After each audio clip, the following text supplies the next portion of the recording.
সবাইকে স্বাগত জেলার সংবাদের সাথে রয়েছে দোলা ডলরের। শুরুতেই জানাবো সংবাদ শিরোনাম। ওসমান হাদির ওপর হামলার প্রতিবাদে সারা দেশে বিএনপির বিক্ষোভ কর্মসূচি, বিচার দাবি। হাদির ঘটনার পর বেনাপোল সীমান্তে বিজিবির উচ্চ সতর্কতা জারি, নজরদারি ও তল্লাশি। নিয়ন্ত্রণে আসেনি কেরানীগঞ্জ ভবনের আগুন, কাজ করছে ফায়ার সার্ভিসের 20টি ইউনিট।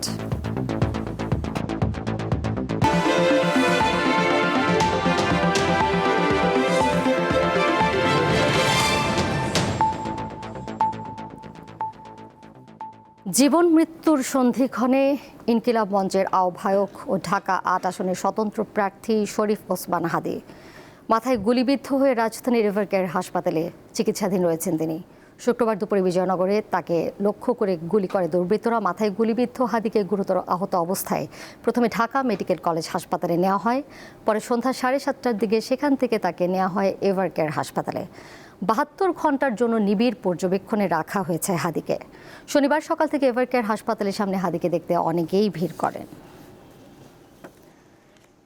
এই বিষয়ে আরও জানবো। এভারকেয়ার হাসপাতালের সামনে এই মুহূর্তে রয়েছেন সহকর্মী স্বস্তিকা সিংহ, যাচ্ছি তার কাছে। স্বস্তিকা, যেমনটি বলছিলাম যে চিকিৎসকদের নিবিড় পর্যবেক্ষণে এখনও ওসমান হাদি, তারপরও তার শারীরিক অবস্থা নিয়ে নতুন কোনো তথ্য কি জানতে পেরেছেন কিনা জানাবেন। এবং সকাল থেকে তো অনেকেই এসেছেন তার খোঁজ নিতে হাসপাতালের সামনে, নেতাকর্মীরাও এসেছেন নিশ্চয়ই, বিস্তারিত জানাবেন তারা কি বলছেন।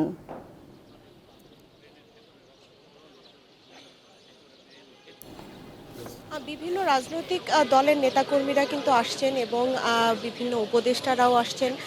কিছু সময় আগেও কিন্তু একজন উপদেষ্টা ভেতরে গিয়েছেন, স্বরাষ্ট্র উপদেষ্টা, উনিও দেখতে গিয়েছেন এবং তার পরিবারের সদস্যদের সাথেও দেখা করবেন। এবং এখানে যারাই আসছেন নেতাকর্মীরা এবং বাইরে এভারকেয়ারের সামনে আসলে হাদিরকে ভালোবাসার এবং তার সহযাত্রীরা যারা অপেক্ষা করছেন, তারা সবাই কিন্তু একটা ভালো খবরের জন্য অপেক্ষা করছেন এবং সবাই কিন্তু দোয়া করছেন যাতে খুব দ্রুততার সাথে হাদি সুস্থ হয়ে ফিরে আসে।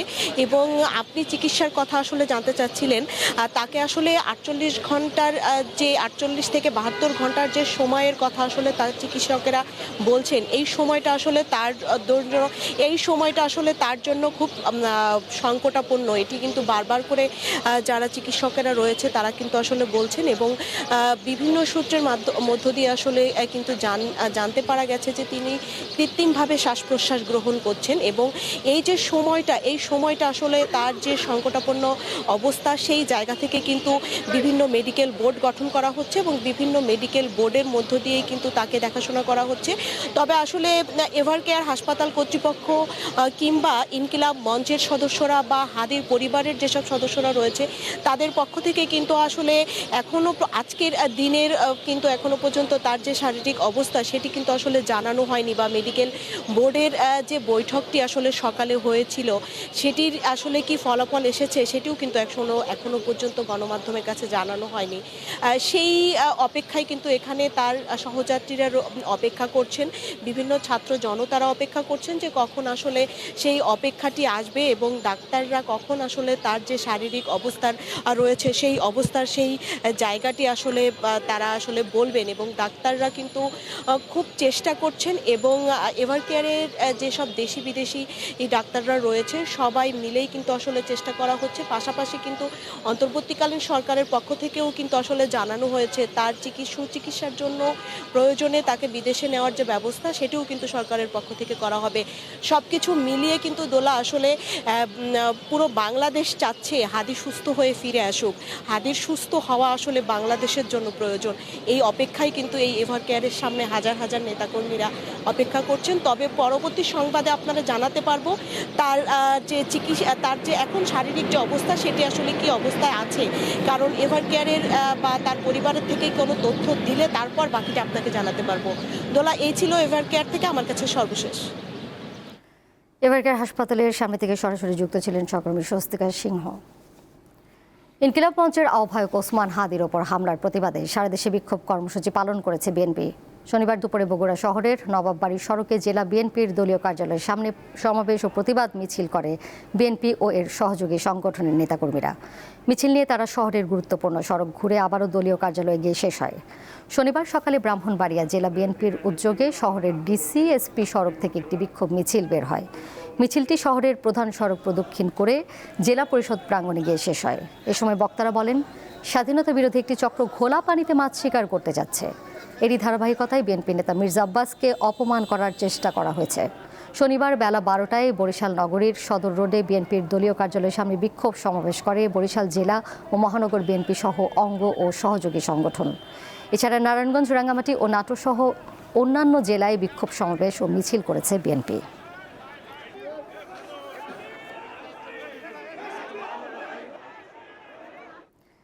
ইনকিলাব মঞ্চের আহ্বায়ক শরীফ ওসমান হাদির ঝালকাঠির নলছিটির খাসমহল এলাকার বাড়িতে চুরির ঘটনা ঘটেছে। শুক্রবার দিবাগত রাতে নলছিটি পৌর এলাকার 4 নম্বর ওয়ার্ডে খাসমহল পুকুরপাড়ের বাড়িতে এ চুরির ঘটনা ঘটে। এই সময় হাদির বাড়িতে তালা দেয়া ছিল। প্রতিবেশীরা জানান, হাদির খবর পেয়ে পরিবারের লোকজন ঢাকায় যাওয়ার পর তার বাড়িতে চুরির ঘটনা ঘটেছে। খবর পেয়ে তার বড় বোন এসে বাসায় ঢুকে দেখতে পান ঘরের আলমারি ভাঙা। আলমারিতে থাকা নগদ টাকা, স্বর্ণালংকার চোর নিয়ে গেছে বলে ধারণা করা হচ্ছে।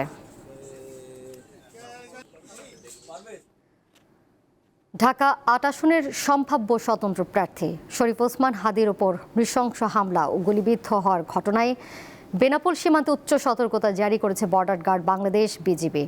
হাদির ওপর হামলার ঘটনায় জড়িত পলাতক আসামিরা যেন দেশ থেকে ভারতে পালিয়ে যেতে না পারে সে লক্ষ্যেই বেনাপোল সীমান্তে ব্যাপক নজরদারি ও তল্লাশি কার্যক্রম চালানো হচ্ছে।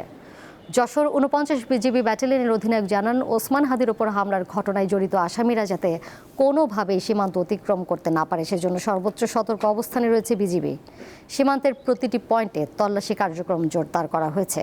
প্রায় 70 কিলোমিটার এলাকা জুড়ে কড়া তল্লাশি কার্যক্রম চলমান রয়েছে বলে জানান তিনি।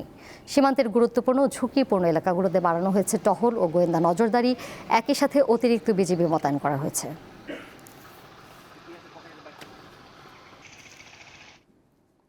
যাচ্ছি পরের প্রসঙ্গে। 11 ঘন্টা পরও নিয়ন্ত্রণে আসেনি ঢাকার কেরানীগঞ্জের জাবালে নূর টাওয়ারের আগুন। ধোঁয়া বেশি হওয়ার কারণে আগুন নিয়ন্ত্রণে আনতে কষ্ট হচ্ছে। 20টি ইউনিট আগুন নিয়ন্ত্রণে কাজ করছে, তবে এখন পর্যন্ত কোনো হতাহতের খবর পাওয়া যায়নি। ভবনে আটকে পড়া 45 জনকে সুস্থ অবস্থায় উদ্ধার করা হয়েছে। শনিবার ভোর আনুমানিক 5টার দিকে ভবনটির নিচতলায় কাপড়ের গোডাউন থেকে আগুনের সূত্রপাত হয় বলে জানিয়েছে fire service.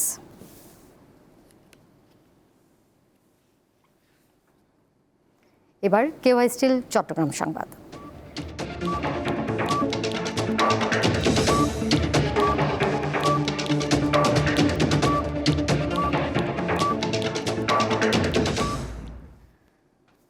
Chittagong heart foundation হাসপাতালের ভিত্তিপ্রস্তর স্থাপন করেছেন স্বাস্থ্য উপদেষ্টা নূরজাহান বেগম। সকালে নগরের সাগরিক এলাকায় এর আনুষ্ঠানিক ভিত্তিপ্রস্তর স্থাপন করেন স্বাস্থ্য উপদেষ্টা। স্বল্প ব্যয়ে চট্টগ্রাম অঞ্চলে উন্নত এবং মানসম্মত হৃদরোগ চিকিৎসা সেবা নিশ্চিত করতেই এই হাসপাতাল নির্মাণের উদ্যোগ নেওয়া হয়েছে বলে জানান উদ্যোক্তারা। আগামীতে এই হাসপাতাল যেন বিশ্বমানের সেবা নিশ্চিত করতে পারে সেদিকে নজর দেওয়ার আহ্বান জানিয়েছেন স্বাস্থ্য উপদেষ্টা।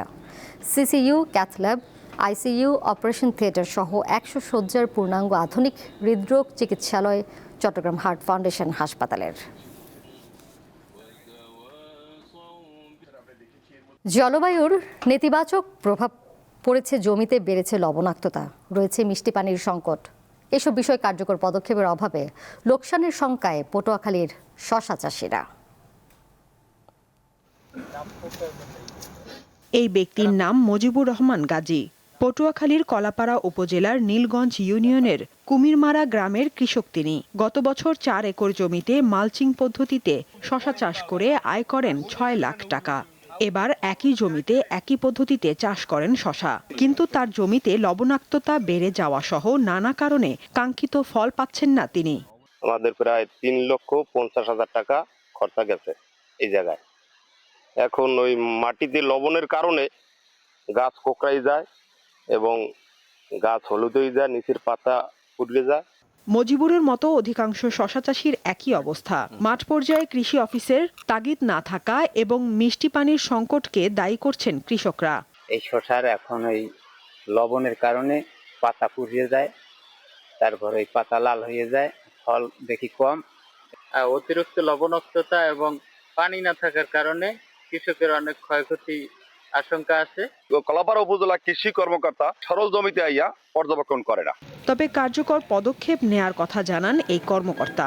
জলবায়ুর পরিবর্তনের কারণে আমাদের কৃষকদের কিছু সমস্যা হয়ে যাচ্ছে, যেমন লবণ পানি অনুপ্রবেশ মিড নভেম্বরের পর থেকে, এবং আমাদের প্রায় যে 230টি খাল রয়েছে পানি উন্নয়ন বোর্ডের তথ্য মতে, সেই খালগুলোর ম্যাক্সিমাম কিন্তু মানে সিল্টেড আপ হয়ে ভরাট হয়ে গেছে। তো এই বিষয়ে গভর্নমেন্ট প্রজেক্ট নিচ্ছে এবং আমরা উপজেলা প্রশাসনের সমন্বয়ে কিছু কিছু খাল কিন্তু অলরেডি আমরা পুনঃখনন করার চেষ্টা করছি। পটুয়াখালীর কলাপাড়ায় চলতি বছর 40 হেক্টর জমিতে শশার আবাদ হয়েছে। এসব জমি থেকে 600 মেট্রিক টন শশা উৎপাদন এবং 2.5 কোটি টাকা বিক্রির লক্ষ্যমাত্রা নির্ধারণ করেছে কৃষি বিভাগ। সাদিয়া চৌধুরী, দীপ্ত, বার্তা কক্ষ। এর সাথে শেষ করব জেলার সংবাদ। যাবার আগে শিরোনামগুলো জানিয়ে দেব আরও একবার। ওসমান হাদির ওপর হামলার প্রতিবাদে সারা দেশে বিএনপির বিক্ষোভ কর্মসূচি, বিচার দাবি। হাদির ঘটনার পর বেনাপোল সীমান্তে বিজিবির উচ্চ সতর্কতা জারি, নজরদারি ও তল্লাশি। নিয়ন্ত্রণে আসেনি কেরানীগঞ্জ ভবনের আগুন, কাজ করছে ফায়ার সার্ভিসের 20টি ইউনিট।